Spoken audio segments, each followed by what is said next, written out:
Joining me now is Trump's former senior advisor, Christian Whiton. Christian, we've talked a lot about Joe Biden tonight, so I'm going to ask you the question, how do you think Trump did? Well, I think he did pretty well, but I don't just say that as a partisan Republican who worked in his administration. If you contrast this to 2020, when in that first presidential debate, I think President Trump came across as angry and mad, and they both interrupted each other, and it was just terrible TV. I think he really kept his cool. Of course, there were times where you saw Trump's impatience with Joe Biden, but by and large, he held his fire. He let Biden make his points, or at least attempt to make his points. And he was really, I think, quite skillful. I think the CNN commentators, journalists, whatever you want to call them, tried to lay several traps on issues like abortion. And actually, it wasn't just once, but twice that Biden failed to leverage what's supposed to be the Democrat ace up the sleeve, the abortion issue. Trump actually turned that around to embarrass the Democrats for endorsing late-term abortion, and he looked magnanimous. He looked unifying. There are some little points. I mean, Trump has never been a policy wonk. As a policy wonk, there are times where I'd sort of hoped he had finished a point, but I thought he came across as remarkably calm and composed, and in contrast that Biden sort of alternated between befuddled and lost and angry.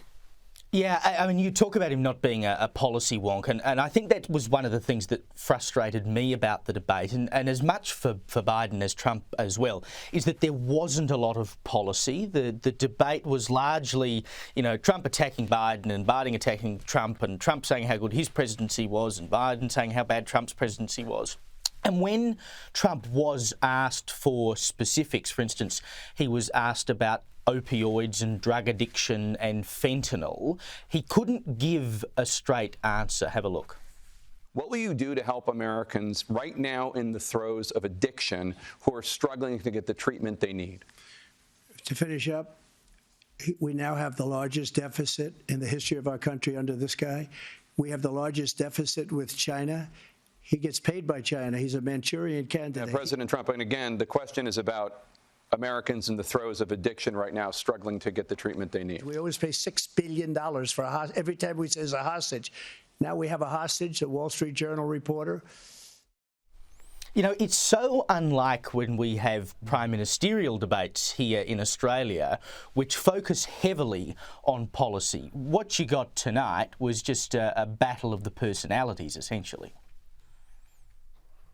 Right. A parliamentary system wouldn't work in America. We'd be a dictatorship in about 10 minutes. But the nice thing about a parliamentary system is you have to stand up and stand 10 feet away from your opposition and make a point.